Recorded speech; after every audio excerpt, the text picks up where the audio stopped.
دعا کرتے وقت انسان کو حمد و ثنا کے ساتھ آغاز کرنا چاہیے، یعنی اللہ سبحانہ وتعالیٰ کی تعریف کرنی چاہیے، نبی صلی اللہ علیہ وسلم پر درود شریف پڑھنا چاہیے، اور اس کے بعد اپنی عرض رکھنی چاہیے۔ تو جس دعا کے آگے پیچھے درود شریف پڑھ لیا جائے وہ دعا بھی قبول ہوتی ہے۔ فضالہ بن عبید رضی اللہ عنہ سے روایت ہے کہ ایک مرتبہ رسول اکرم صلی اللہ علیہ وسلم تشریف فرما تھے۔ ایک شخص آیا اور اس نے نماز پڑھی، پھر کہنے لگا اے اللہ مجھے بخش دے اور مجھ پر رحم کر۔ تو رسول اللہ صلی اللہ علیہ وسلم نے فرمایا اے نمازی تو نے جلدی کی، جب نماز پڑھ چکو تو بیٹھے رہو، اللہ کی اس طرح حمد و ثنا بیان کرو جیسا کہ اس کا حق ہے، پھر مجھ پر درود بھیجو، پھر اس سے دعا کرو، یعنی یہ دعا مانگنے کا ادب اور سلیقہ ہے۔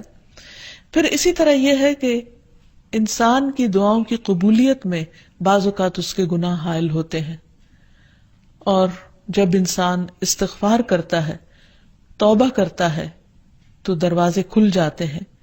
اسی لیے انسان جب دعا کرے تو اس کے ساتھ ساتھ اپنے رب سے توبہ اور استغفار کرے۔ پھر اسی طرح دعا کرنے کے ادب میں سے ایک چیز یہ بھی ہے کہ انسان جب دعا کرنا شروع کرے تو سب سے پہلے اپنے لیے دعا کرے، پھر اپنے قریبی لوگوں کے لیے دعا کرے، اور پھر تمام لوگوں کے لیے دعا کرے۔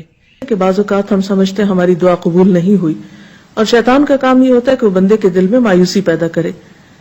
جب بھی انسان کے دل میں ایسا خیال آئے کہ اس کی دعا قبول نہیں ہوئی تو اسے ہمیشہ یاد رکھنا چاہیے کہ رسول اللہ صلی اللہ علیہ وسلم نے قبولیت دعا کے مختلف قسمیں یا طریقے بتائے ہیں۔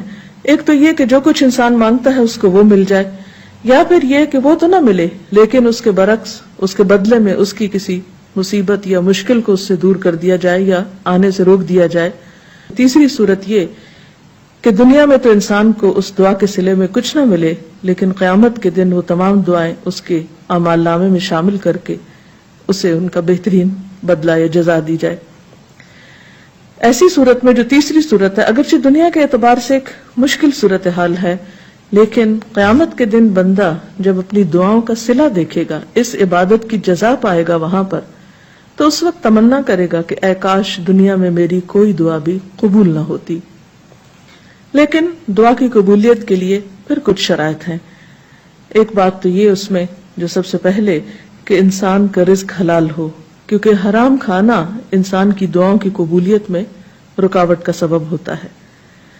پھر اسی طرح جب انسان اللہ سے دعا مانگے تو اس وقت بہت توجہ کے ساتھ دعا کرے، کیونکہ حدیث میں آتا ہے کہ اللہ سبحانہ وتعالی غافل دل کی دعا قبول نہیں کرتے۔ یعنی ایک انسان مانگ رہا ہے لیکن اس کو پتہ ہی نہیں کہ وہ کیا مانگ رہا ہے، صرف رٹے رٹائے کچھ لفظ زبان سے نکال رہا ہے، یا سنی سنائی کوئی بات دہرا رہا ہے، لیکن اس کے دل سے وہ بات نہیں نکل رہی ہے، وہ مانگنا نہیں، بس کچھ الفاظ کا پڑھ دینا ہے، تو یہ طریقہ بھی درست نہیں۔ پھر اسی طرح ہم دیکھتے ہیں کہ دعا سے بڑھ کر کوئی چیز اللہ کے ہاں معزز نہیں۔ حدیث میں آتا ہے لیس شیء اکرم علی اللہ من الدعاء، کہ اللہ کے نزدیک دعا سے زیادہ عظمت والا کوئی عمل نہیں۔ ایک اور حدیث میں آتا ہے ولا يرد القضاء الا الدعاء ولا يزيد في العمر الا البر، کہ تقدیر کو دعا کے علاوہ کوئی چیز نہیں بدل سکتی۔ یعنی انسان کی جو تقدیر ہے، جو لکھی ہوئی ہے، اس میں تبدیلی دعا کی وجہ سے ہو سکتی ہے، کیونکہ اللہ تعالیٰ کے ہاتھ میں ہے سب کچھ۔ یمحو اللہ ما یشاء ویثبت، جو چاہتا ہے اللہ مٹا دیتا ہے اور جو چاہتا ہے ثابت کر دیتا ہے، لکھ دیتا ہے۔ تو بات یہ ہے کہ انسان کو ہمیشہ مانگتے رہنا چاہیے، اور پورے جزم کے ساتھ، ارادے اور عزم کے ساتھ مانگنا چاہیے۔ کبھی یہ نہیں کہنا چاہیے کہ اگر تو چاہے تو قبول کر لے، نہیں چاہے تو نہ کرے، نہیں۔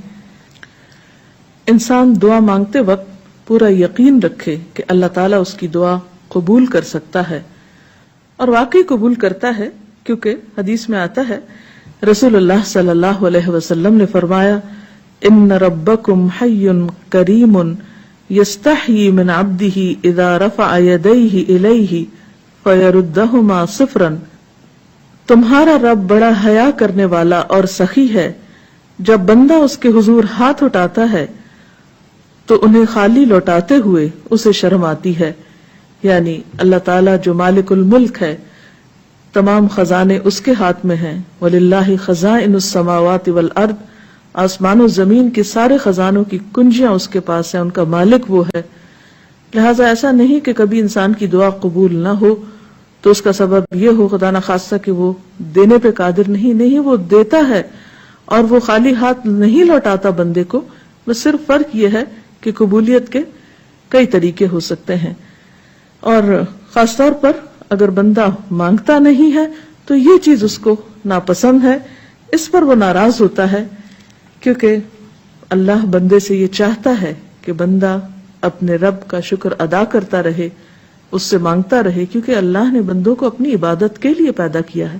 اگر بندے سب نعمتیں اس سے پا کر اس سے بے نیاز ہو جائیں تو یہ چیز اللہ تعالیٰ کو پسند نہیں. خصوصیت کے ساتھ جیسے دعا کی قبولیت کے اوقات ہیں، مثلا آذان سن کر اس کا جواب دینے کے بعد دعا قبول ہوتی ہے. تہجد کے وقت کی یعنی رات کا آخری پہر جو ہوتا ہے اس وقت دعا قبول ہوتی ہے. پھر اسی طرح عبادات کے بعد جیسے نماز کے بعد، قرآن پاک پڑھنے کے بعد، پھر روزہ کھلنے کے وقت، اسی طرح حج عمرے کے جو مختلف مناسک ہیں ان کی ادائیگی کے دوران، کعبۃ اللہ پر پہلی نظر پڑتے ہوئے. اس کے بہت سے ایسے مواقع کتابوں میں آپ پڑھ سکتے ہیں کہ جس میں انسان کی دعا رد نہیں ہوتی، قبول کر لی جاتی ہے. تو اس میں اگر انسان تھوڑی دیر کے لیے ارادتاً یکسوئی اختیار کرے تو انشاءاللہ اس کو فائدہ ہوگا. مثلا رات کے آخری حصے میں دعائیں بہت قبول ہوتی ہیں. حدیث میں آتا ہے رسول اللہ صلی اللہ علیہ وسلم نے فرمایا، ہمارا رب تبارک و تعالی ہر رات کو اس وقت آسمان دنیا پر آتا ہے جب رات کا آخری تہائی حصہ رہ جاتا ہے. وہ کہتا ہے کوئی مجھ سے دعا کرنے والا ہے کہ میں اس کی دعا قبول کر لوں؟ کوئی مجھ سے مانگنے والا ہے کہ میں اسے عطا کر دوں؟ کوئی مجھ سے بخشش طلب کرنے والا ہے کہ میں اسے بخش دوں؟ یعنی اگر کوئی اس وقت مجھ سے دعا کرے گا تو میں ضرور اس کی دعا قبول کر لوں گا. لیکن عموماً رات کے آخری حصے میں انسان گہری نیند میں چلا جاتا ہے اور یہ قبولیت کا وقت اس سے کھو جاتا ہے.